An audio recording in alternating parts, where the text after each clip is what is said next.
이쪽부터 명제단원, 중단원 학습 점검 시작해 보겠습니다. 1번. 다음 중 명제인 것을 모두 찾고 명제의 참, 거짓을 판별하시오.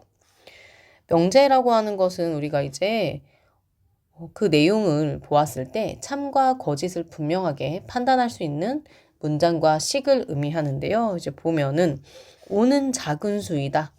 이 작다라고 하는 표현이 수학적이지 않습니다. 예, 사람마다 어떤 기준이 다르다라고 할 때는 우리가 분명한 기준을 갖기 어렵습니다. 그래서 얘는 알 수가 없으니까 명제가 일단 아니고 얘는 직사각형의 두 대각선의 길이는 같다. 네, 우리는 이것을 맞는 얘기니까 참이라고 하죠. 얘는 명제가 맞습니다. 그 다음에 삼각형의 세 내각의 크기의 합은 90도다. 아니야 라고 우리가 이야기할 수 있습니다. 그래서 명제가 되죠. 어디가 틀렸나 하고 보면 합이 90도가 아니라 180도라고 이렇게 수정을 할 수도 있겠습니다. 네, 그 다음에 우리가 이제 문자가 들어간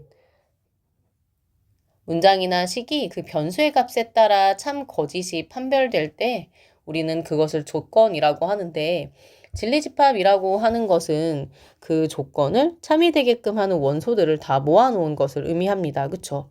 그래서 이제 여기에 지금 조건 P라고 돼 있으니까 라지 대문자 P를 가져와서 이 진리집합을 구하게 되면 이 전체 집합에 주의해서 구해야겠습니다. 1부터 10까지 자연수니까 1하고 2하고 3이야 이렇게 얘기하면 되는 거고요. 그 다음에 여기는 이렇게 소문자 Q로 돼 있으니까 진리집합은 이렇게 대문자 Q로 해놓고 짝수만 2, 4, 6, 8, 10 그래서 진리집합을 구할 때는 이렇게 전체 집합의 전제 조건이 무엇인지를 꼭 확인하세요. 네, 그 다음에 이제 3번 문제 보겠습니다. 다음 명제의 역과 대우를 말하고 그 참 거짓을 판별하세요 라고 돼 있는데 우리가 이제 앞서 개념을 배웠을 때 명제 원래 있는 명제와 대우는 참 거짓이 일치하잖아요. 그래서 그걸 좀 활용하면 좋을 것 같습니다. 일단 주어진 명제의 참 거짓을 먼저 한번 얘기를 해볼까요? 그러고 나면 어차피 대우 역시 참 거짓이 일치하니까. 여기 이렇게 A, B가 자연수이면이 P가 되고 여기 이제 결론에 해당하는 Q에 해당하는 거겠죠. 그럼 일단 A랑 B가 둘 다 자연수면 그들의 차도 자연수가 될까요? 아니죠. 어떤 경우가 있을 수 있을까요? 왜 아니야? 라고 얘기한다면 A는 2고 B가 2인 경우에 이렇게 2에서 2를 빼는 상황이잖아요. 그쵸? 그럼 0이 되죠? 근데 이것은 우리가 자연수라고 하지 않고 정수라고 하죠. 그래서 일단 이 주어진 명제 자체가 거짓입니다. 그래서 아마도 대우 역시도 뭐가 되겠어요? 네, 대우도 일단 거짓이 될 거야 라는 거 생각하면서 문제를 한번 해결해 보겠습니다. 그래서 일단 먼저 1번에 일단 역을 먼저 말하라고 했으니까 역을 먼저 해보면 A 빼기 B는 보다는 A 빼기 B가가 좀 더 자연스럽겠습니다. 자연수이면 A, B가 자연수이다. 근데 이제 방금도 말을 했지만 이 조건에 해당하는 진리집합에는 누가 있을 수 있어요? 얘가 지금 자연수다. 누가 있을까? A는 루트 3 이런 거 그쵸? 그 다음에 B는 너무 어렵게 발레를 잡았는데 이런 게 있다라고 하면 A에서 B를 빼보면 얘가 이제 1이 돼요. 하지만 A, B가 자연수다라고 하는 건 이 진라집합에는 누가 있냐면 A, B라고 하는 순서상에 A, B 모두 자연수인 것만 존재하게 되는 거거든요. 그러면 이렇게 포함관계가 성립하지 않게 되죠. 그래서 우리는 거짓이라고 이야기를 할 거예요. 그래서 이 1번에 주어진 명제의 역은 일단 거짓이고요. 대우는 이미 거짓이라는 걸 알았지만 대우 명제를 한번 서술을 해보겠습니다. 대우는요. A, B가 자연수가 아니면 A가 여기 A, B가 자연수다라고 하는 표현은 우리가 조금 이걸 쓰기 전에 한 번 더 정리하면 A는 자연수이고 B도 자연수이다라고 되어 있는 것을 이렇게 A, B가 자연수이다라고 쓴 거예요. 그래서 이걸 부정할 때는 이게 쉽지가 않으니까 어떻게 하셔야 되냐면 요 이고가 또는이 된다라는 사실을 수업 시간에 했었잖아요. 그쵸? 그래서 A는 자연수다라는 걸 부정해서 A가 자연수가 아니거나 뭐뭐이거나가 또는과 또 같은 표현이니까 A가 자연수가 아니거나 B가 자연수가 아니다라고 이렇게 대우를 쓰면 되고 바로 전에 이렇게 대우가 거짓이다라고 하는 걸 우리가 생각했으니까 얘는 거짓으로 정리를 하겠습니다. 이제 2번을 보려고 하는데요. 2번은 지금 일단 보면은 이 아이 자체가 여기가 P고 여기가 Q인데 이 진리집합의 라지 P에는 마이너스 1과 1이 들어있고요. 이 진리집합의 라지 Q에는 마이너스 1만 들어있어요. 그래서 일단은 이 포함 관계가 성립하지 않습니다. 그래서 이 주어진 명제 자체는 거짓이 돼요. 네, 거짓이다. 그러니까 얘는 아마도 또 누구도 거짓일까요? 아까처럼. 네, 대우 명제 역시 거짓이 될 거예요. 그러면 일단 2번을 일단은 역을 먼저 한번 해보겠습니다. 역은 x는 마이너스 1이면 x제곱은 1이야 라고 하는 건데 네, 이거는 맞아요. 이건 자명합니다. 이건 참이고. 대우도 일단 서술을 해보겠어요. x가 마이너스 1이 아니면 그쵸? 아니면 x제곱도 마이너스 1이 아니야 이렇게 되는 거죠. 그래서 이 I 역시는 이미 명제가 거짓이라고 했기 때문에 대우도 거짓으로 이렇게 체크하고 넘어가겠습니다. 네. 두 조건 PQ가 다음과 같을 때 P는 Q이기 위한 무슨 조건인지 말해봐 이렇게 이야기를 하고 있는데 일단 1번을 보면은 요 1번의 진리집합 안에는 누가 들어있을까? 1번의 진리집합을 표현하자라고 하면 나는 순서상의 집합인데 나는 x랑 y랑 같은가? x랑 y가 부호 차이. 그러니까 나는 것들이 모여져 있어 이런 뜻이고 q라고 하는 건 나는 순서상의 집합인데 난 x랑 y가 같아야 돼 이렇게 되는 거죠. 그래서 얘는 이 포함관계가 이렇게 성립이 된단 말이에요. 그러면 이렇게만 포함관계가 성립하니까 얘는 어떻게 돼요? q이면 p다가 되는 거죠. 근데 이제 p는 어떤 조건입니까? 이렇게 얘기를 하고 있으니까 여기서 뭐라고 대답해야 돼요? 네, 필요 조건입니다. P는 Q이기 위한 필요 조건입니다. 이렇게 얘기하면 될 것 같아요. 이게 이제 1번에 대한 답변이고 2번은 어떤 애냐면 2번은 지금 진리집합이 x들의 모임인데 마이너스 1에서부터 1까지인 거고 q를 이제 우리가 풀어보면 x들의 모임인데 마이너스 3에서부터 x가 2까지를 다 모아놓은 실수들의 집합입니다. 그러면요. 얘는 포함관계가 항상 이렇게 성립을 한단 말이에요. 그러면 P이면 Q이다가 성립하는 건데 질문 자체가 P는 어떤 조건이니? 라고 하는 거니까 대답 어떻게 하셔야 돼요?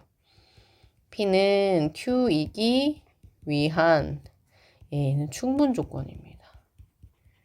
그래서 이렇게 대답을 하면 되겠지요. 네, 드디어 이제 기본 문제입니다. 기본 문제는 우리가 집합의 포함관계를 통해서 주어진 명제가 참인지 거짓인지를 판단하는 거예요. 그런데 이제 여기서는 보기 중에서 참인 것만 고르라고 되어 있습니다. 이런 문제 접근할 때는 일단 집합의 포함관계에 우리가 초점을 맞춰서 생각하면 좋을 것 같아요. 일단 제일 먼저 보이는 거는 R이라고 하는 집합이 P라고 하는 집합의 부분 집합이다 라는 게 보여요. 그러면 R이면 P다라고 하는 명제가 참일 거고 이 주어진 명제 자체가 참이기 때문에 대우 명제인 not P이면 not R이다 또 참이 될 겁니다. 그래놓고 보기를 보는데 보기에는 전혀 이런 아이가 없네요. 그쵸? 두 번째는 지금 R이라고 하는 집합이 Q라고 하는 집합이 들어있으니 R이면 Q이다가 참일 건데 여긴 없어요. 그런 다음에 대우 명제 not Q면 not R이다. 여기 이렇게 있습니다. 찾았고 그럼 나머지를 어떻게 해석할 것이냐? 지금 P라고 하는 것과 Q라고 하는 것의 포함관계를 알 수 없기 때문에 이 아이가 참인지는 알 수 없고 그 다음에 이 아이는 디귿에 보면은 우리가 아까 해석했던 거 관련된 건데 전혀 상관없지요. 그래서 이 문제의 답은 니은입니다. 네, 이제 명제의 부정을 얘기하는 건데 모든이나 어떤이 들어간 명제는 우리가 연습을 좀 했었어요. 그래서 같이 한번 해보겠습니다. 1번 명제의 부정을 말하고 참것이 판별하는 거니까 일단 부정을 써야겠죠.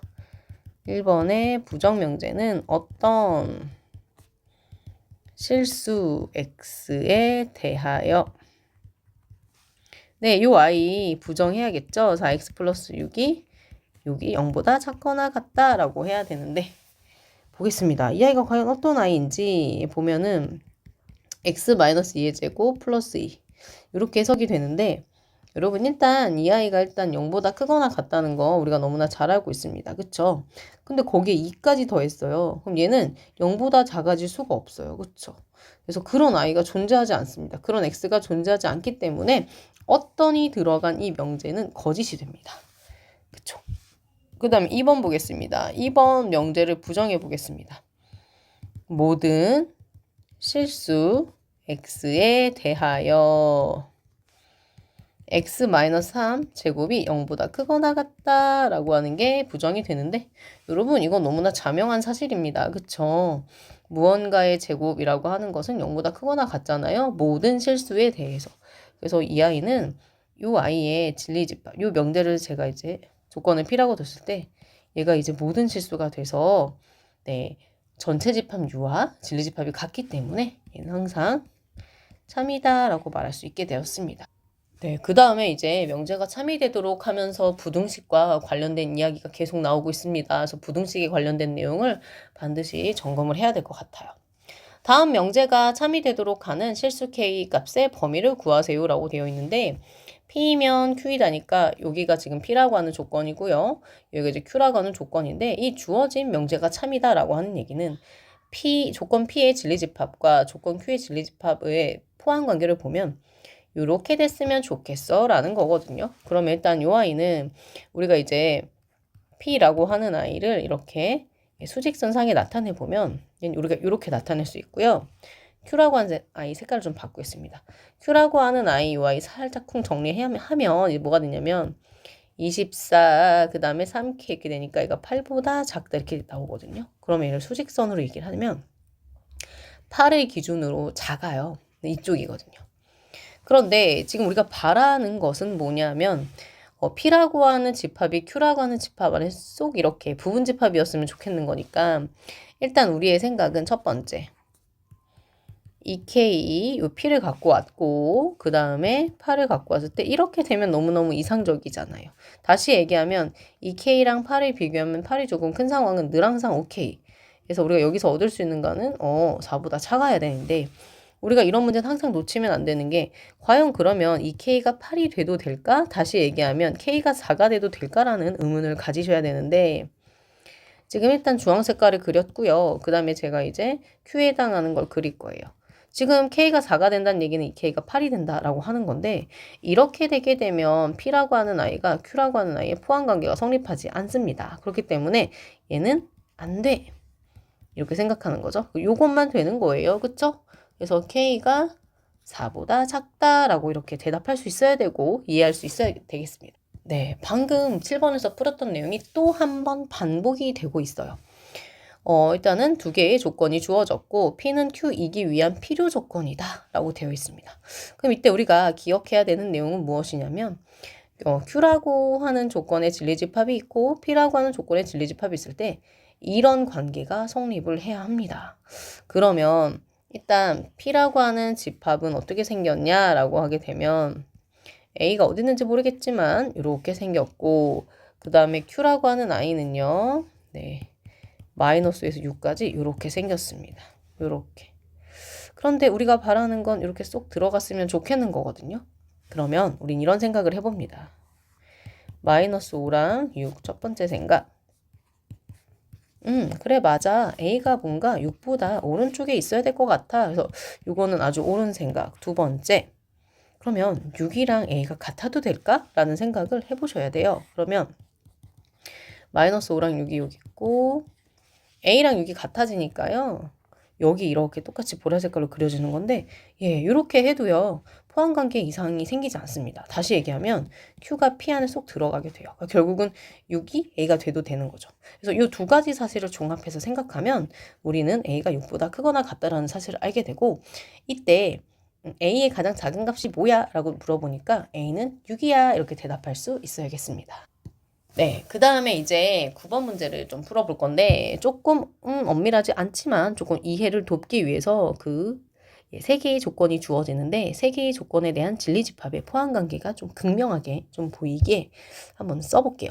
그럼 일단은 지금 이제 P라고 하는 아이는 두 개를 각각의 제곱인데 두 개를 더해서 0이 된다? 그럼 여기는 순서상 집합인데 0,0만 원소를 갖고 있겠죠. 그 다음에 Q라고 하는 아이는 x는 0 또는 y는 0이잖아요. 그러면 어떻게 생각하면 좋냐면 a가 x 자리 x, y라고 하는 순서상이니까 여기가 이제 x, y 순서상입니다. 여기가 이제 0이 되게 되면 y는 상관없고 그 다음에 y가 0이면 a는 상관없고 이제 저 p라고 하는 아이랑 조금 좀 극명하게 좀 보려고 얘가 또 물론 이제 이 올이라고 돼 있는 건 이제 실수를 얘기하는 건데 여기 0이 들어갈 수도 있어요. 그렇지만 조금 차이를 좀 확 보려고. 그래서 일단은 우리가 여기서 좀 보아 이렇게까지 쓴 이유는 P보다는 Q라고 하는 집합이 더 크다. 그래서 P라고 하는 집합은 Q의 부분 집합이다라는 걸 좀 강조하려고 좀 엄밀하지 않지만 좀 이렇게 써보았습니다. 그래서 마찬가지로 이제 R이라고 하는 조건의 진리집합을 써보려고 하는데 얘는 이제 여기가 순서상이에요. x, y가 있는데 얘는 항상 성립하는 아이잖아요. 우리 이런 거 배웠죠. 절대 부등식이라고. 그래서 얘는 막 다 들어가도 돼. 그쵸? 그래서 얘를 굳이 쓰자면 지금 이런 상태. 그러니까 지금 집합의 크기로 보게 되면 우리 어떻게 얘기할 수 있냐면 정리를 해보자면 P는 Q의 부분 집합인데요. Q는 또 어의 부분 집합이 돼요. 그래서 이 상태에서 한번 보겠습니다. 지금 질문이 뭐냐면 P는 Q, P랑 Q에 대한 얘기를 하고 있는데 위에 있는 이 집합의 포함 관계를 바탕으로 우리가 여기 한번 나타내보자 라고 한다면 어떻게 쓸 수 있냐면 P는 이면 Q이다가 참이에요. 근데 지금 질문은 Q는 이라고 물어봤어요. Q가 화살표로 받고 있잖아요. 필요 조건이 맞고요. 그 다음에 이제 P랑 R이랑 물어봅니다. 그러면 P이면 지금 R이다가 되거든요. 근데 P가 주어니까 P는 지금 화살표를 보냈잖아요. 충분 조건 맞습니다. 그 다음에 이제 Q랑 R을 따지게 되는데요. 지금 이제 Q이면 R이다가 참이에요. 그러면 Q는 이러면 Q는 그럼 화살표를 보냈잖아. 그쵸? 그러니까 필요가 아니라 오히려 뭐야 돼요? 충분 조건이 되어야겠죠? 그래서 얘는 기역과 니은이 맞는 답이겠습니다. 네, 문제 10번은 우리가 수행평가를 준비하기 위해서 연습했던 거라서 넘기겠습니다. 그럼 11번 보겠습니다. 다음 그림과 같이 지름의 길이가 5 루트 2인 원에 가로 길이가 x, 세로의 길이가 y인 직사각형이 내접할 때 직사각형 넓이의 최대값을 구하시오라고 되어 있는데 얘는 굉장히 뻔한 거죠.